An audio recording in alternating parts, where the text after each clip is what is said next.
NDCC Nagpur या बँकेचा जो 2002 सालचा घोटाळा होता त्याबाबतची न्यायालयीन प्रक्रिया आज पूर्ण होऊन न्यायालयाने आज अंतिम निकाल सुनावलेला आहे। या निकालामध्ये निर्भया न्यायालयाने आरोपी नंबर 1 सुनील केदार, आरोपी नंबर 2 अशोक चौधरी, आरोपी नंबर 4 केतन सेठ, आरोपी नंबर 7 अमोल वर्मा, आरोपी नंबर 8 सुबोध भंडारी आणि आरोपी नंबर 10 नंदकिशोर त्रिवेदी या सर्व आरोपींना IPC सेक्शन 406, 409, 468, 471 आणि 120 ब या कलमाखाली दोषी धरलेला आहे।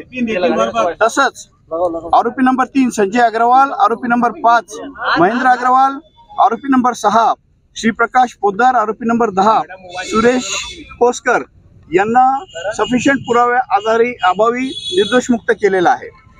या केसमध्ये आज पहिल्या सत्रात आरोपींना दोषी धरण्यात आलेला आहे आणि त्यानंतर आरोपींच्या शिक्षेबद्दल कोर्टाने दोन्ही पक्षांचा युक्तिवाद ऐकलेला आहे।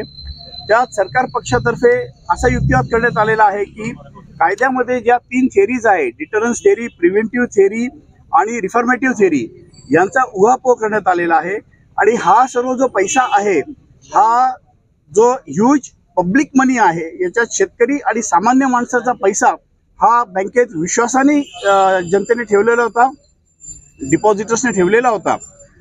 बँकेचे ट्रस्टी, मॅनेजर यांची ही जबाबदारी होती की ह्या पैशाला धक्का लागू नये किंवा ह्या पैशात असा कोणताही अपव्यवहार किंवा गैरव्यवहार होऊ नये, ही जबाबदारी पाळण्यात ते अपयशी ठरलेले आहेत आणि त्यांनी हा मनी ट्रेल फिरवलेला आहे। स्वतःच्या फायद्यासाठी संस्थेचं नुकसान करण्यात आलेलं आहे आणि आम जनतेचा पैसा याच्यात गेलेला आहे।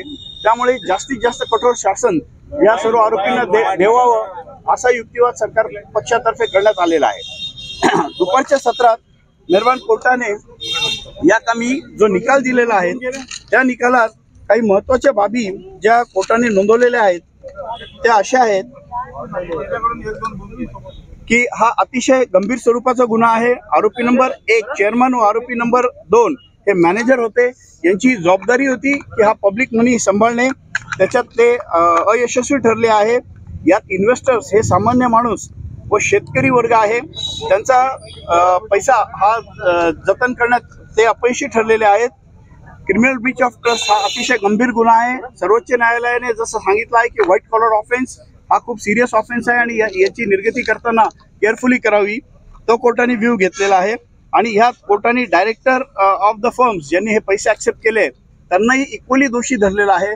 कोर्टाने असं सांगितलं की ही डीप रूटेड कॉन्स्पिरसी आहे, याच्यात वेल प्लॅन कॉन्स्पिरसी करण्यात येऊन हा पैसा या सर्व आरोपींनी या पैशाचा अपहार केलेला आहे।